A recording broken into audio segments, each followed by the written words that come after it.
Bom, dando continuidade às vídeos aulas, vou demonstrar agora o que eu considero talvez o carro-chefe do robô, né? Que é o modo automático.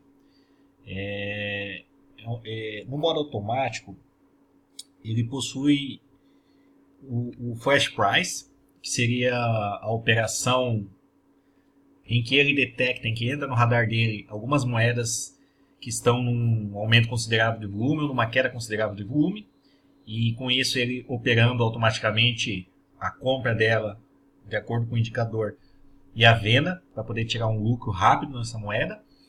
Ele entra também no modo automático sinais, né, que é mediante grupos compatíveis com o robô, né, e também ele entra nesse modo o que eu chamo de operar vendido, que é onde você coloca as suas bags, suas moedas que você tem em hold guardadas, né, na exchange, e que você queira girar essa moeda por algum motivo. Bom, para ativar o modo automático é muito simples. Na verdade é só você clicar no robô, deseja ativar o modo automático, ele vai configurar o robô de acordo com a sua de como você deseja esse modo automático. Se você quer usar no modo conservador, aqui tem uma explicação, né? O que é o conservador, o que é o modo arrojado, o que é o modo audacioso e somente sinais. Quando você ativa somente sinais, ele está pronto para receber sinais de grupos parceiros. Todos os slots ficam prontos para isso. Vou entrar no modo audacioso. Aqui eu também posso definir quanto eu quero girar de Bitcoin nos slots. Então, por exemplo, se eu colocar essa porcentagem, ele vai dividir esse valor por 5. É para você dividir sua banca. Então, digamos que eu quero usar 100% da minha banca. O meu saldo aqui está 0,01. Eu dou sim, ele traz esse valor, né, um pouquinho a menos, porque ele precisa ter uma tolerância. Esse valor ele divide por 5. Vou dar OK. Tá em modo, o modo Flash Price está ativo. Tanto que ele muda algumas operações, como o Flash Price ativado, né, modo automático ativo, ele fica girando essa bolinha. Essa bolinha girando não quer dizer, mesmo quando você faz alguma configuração, não quer dizer que somente quando ela está girando que está funcionando. Porque, vou dar um exemplo, se eu entrar nos ajustes, desejo modificar alguma saída, por exemplo, e mudar, por exemplo, a sensibilidade. Já vou explicar o que seria isso. Ela para de girar. Mas parando de girar, quer dizer que saiu do modo automático? Não. Quer dizer que saiu da pré-configuração do modo automático. Você fez um ajuste, mas ela ainda está rodando. Como é que você sabe? Você vê aqui embaixo, a leitura do Flash Price. Então ele continua rodando. Provavelmente entrou, até acabou de entrar uma moeda aqui. Essa moeda entrou, né, nas configurações do modo audacioso. Então o que vai acontecer? De acordo com a quantidade que eu coloquei por slot, ele já calculou a quantidade de moeda a ser comprada, né? Ele já vai comprar a moeda? Não. Agora ele vai tentar achar um indicador de compra para poder entrar nessa moeda.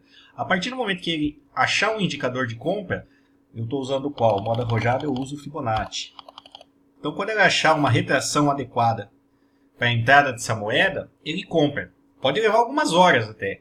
Tanto que existe um limite. Vou mostrar lá nos ajustes quais são esses limites. Para, digamos, de algumas horas após a moeda ser detectada e não comprar, ele simplesmente tira do slot e parte para outra moeda. Para não ficar ocupando slot à toa, sem fazer nenhum tipo de operação. Bom, moeda detectada, tentando achar uma possível entrada nela. Vou mostrar agora as configurações do Flash Price. Vou cancelar aqui. Cancelando ele sai do slot, porque quando você dá o pause, se a moeda não está comprada, isso vai estar importante. Se ela não está comprada, você diz para o robô que você não quer essa moeda. Então pausei e ele tirou do slot. Vou desativar também o Flash Price. Por quê? Eu desativando aqui, nenhuma moeda é detectada. Isso é outro detalhe importante. Quando ela está ativa, ele está enxergando moedas. Tanto que entrou a própria moeda aí. Mas eu vou desativar para não entrar nenhuma e vou cancelar a moeda que eu estava. Só para eu poder abrir os ajustes. Certo? Vou dar um pause aqui, senão eu não aceito abrir. Abrir os ajustes. Vamos ver agora as abas que existem aqui. Começando pela aba Flash Price. Flash Price está ativo. Significa que ele está monitorando as moedas. Mas, como lá na tela principal está desativado, ele não vai jogar nos slots. Ele até está lendo, mas não joga nos slots. Então tem que estar os dois funcionando para ocorrer. Aqui é a sensibilidade do pump. O que é a sensibilidade do pump? É aqui que eu detecto se a moeda entra ou não de acordo com o volume dela. Então ele tem um algoritmo próprio de acordo com o volume. Quantos slots eu vou usar nesse modo automático? Tem 5. Eu posso usar às vezes até 3. Vou dar um exemplo. Coloquei 3. Já veio. Os outros 2 ficam livres para usar manualmente. Então eu posso fazer essa mescla. Vou voltar aqui. Às vezes você pode reparar que você não consegue mexer nesse ajuste aqui. Por quê? Porque tem alguma moeda rodando. Então, para você poder operar, você tem que tirar a moeda do slot. Como que se tira a moeda do slot? Se a moeda estiver rodando, você clica no raio, aí vai aparecer a opção tirar do slot. Ok. Aqui eu defino qual é o tipo de compra, se ela emite ao mercado, normal, né? Mínimo de volume para que ele detecte a moeda. Valor mínimo dessa moeda, ou seja, moeda abaixo de 150 satoshis não entra. Isso aqui você também especifica qual que você quer. Valor máximo, por exemplo, moedas acima de 0,002, que valem mais que isso, também não entra. Então, isso são filtros. Você define como você quer. Qual é o tipo de entrada, né? Se você quer com MACD ou RSI padrão, MACD ou RSI, sendo que o RSI esteja pelo menos 44%. Então, são configurações que você determina para ele fazer a entrada depois de detectada. São 3 passos. Um é a detecção. A detecção acaba entrando nesses filtros e nessa sensibilidade. Depois que detecta, aí você diz qual é o modo de entrada, certo? Eu uso mais o Fibonacci, é o que eu mais gosto de usar, que é esse modo audacioso. Que simplesmente voltando aqui no robozinho, você escolher essa opção audacioso. Eu gosto muito desse modo. Eu acho particularmente que é o modo que mais dá resultado. Mas também é um pouco mais perigoso porque pode dar mais stops. Então, vamos voltar aqui nos ajustes. Qual é o tipo de saída que você quer, né? Eu quero que saia qual a estratégia. Eu deixei no trailing stop, né? São configurações já ensinadas ali. Tipo de slot. Quais tipos de slots tem? Híbrido, Flash Price, Sinais, Scalp e Operário Vendido. Quando eu escolho híbrido, são os 4 tipos aqui. Flash Price, Sinais, Scalp e Operário Vendido. Quando eu escolho Flash Price, são somente as moedas detectadas pelo Flash Price. Sinais, Scalp, não entram. Nem Operário Vendido. E etc. Aqui é quanto que eu quero usar por slot, né? Tanto que eu escolhi aquele valor da minha banca e dividi por 5 aqui. Ok. Ou eu posso simplesmente deixar assim, que é um modo automatizado. Ele divide por 5 de acordo com a flutuação da minha banca. Vamos nas outras opções do modo Flash Price. Aqui também tem outros fios. Blacklist. Blacklist eu posso dizer alguma moeda que eu não quero nunca operar com ela para detecção.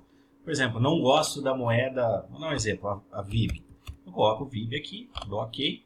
A partir de agora, se detectar a VIB, não entra, porque está na minha blacklist. Eu também posso pegar apenas os, sei lá, 200 os top 200 da lista da CoinGecko, né, que é uma lista de, como se fosse um CoinMarketCap. Tolerância do preço máximo. O que é tolerância do preço máximo? Toda moeda tem o mínimo e o máximo no dia. Então, por exemplo, às vezes quando ele detecta a moeda, ela já está no preço máximo do dia. Então, pode ser um pouco arriscado você tentar operar com ela. Então, você coloca uma tolerância. Se está com 0, ele não faz filtro algum. Mas, digamos, se a moeda está até 10% acima do preço máximo, um exemplo, 10% acima, ele opera. Se estiver acima disso, não opera. Desativa Flash Price durante tantas horas depois de disparar 3 stop loss. Isso aqui é uma proteção. Às vezes você pega as moedas, não quer dizer que essas moedas tem garantia de que vão dar resultado positivo. Pode ser que leve stop. Então você pode colocar no robô que durante tantas horas, você define quantas horas, se tomar 3 stops, simplesmente desativa a opção do stop loss. Recomprar após stop loss. O que é recomprar após stop loss? Digamos, detectou aquela Gol, aquela moeda que estava rodando. Comprou, tomou stop. Você levou um prejuízo, obviamente, um prejuízo calculado, né? Mas você quer tentar aproveitar que ela está meio que no fundo, teoricamente, e recomprar ela, para tentar ainda tirar um pouquinho em cima. Ele pode fazer isso. Levou o stop, ele tenta recomprar após. Evitar mesmo a moeda do dia. Às vezes, a moeda pode ser detectada 2, 3 vezes no mesmo dia. Depende de como está o mercado para ela, né? Da movimentação dela. Então, você pode, às vezes, evitar isso. Digamos, se ele detectou uma vez, não detecta mais a mesma moeda. Só comprar para confirmação de RSI, ou seja, é uma confirmação para a compra para evitar às vezes comprar muito cedo a moeda e a moeda ainda ter tendência de um pouco mais de queda para poder comprar melhor. Isso aqui pode ajudar. Avançado. Eu não recomendo mexer, eu recomendo deixar nos 5 minutos, mas para quem quiser testar, em vez de ser a leitura de 5 minutos, ele tem outros tipos de leituras de gráfico. Aumento de volume comprador, tipo 1, ou seja, moedas que estão com volume alto para compra, então elas estão em pump, estão subindo. Então é nisso ele acaba entrando esse modo aqui, Fibonacci. Quando ele detecta uma moeda com volume vendedor, ou seja, está tendo despejo, eu chamo tipo 2. O que significa isso? Significa que a moeda vai ser comprada usando Ishimoku, cruzamento de linhas de Ishimoku. Nos testes que eu fiz, essas moedas em queda funcionam muito bem com entrada em Ishimoku. Ela acaba pegando, não um fundo, mas um preço bom para tentar pegar rapidinho um scalp e uma saída. Ele também tem o tipo 5, que eu chamo, que é o RSI sobrevendido em gráfico de 1 hora. O que significa? Significa que são moedas que no tempo gráfico de 1 hora estão com RSI abaixo de 30.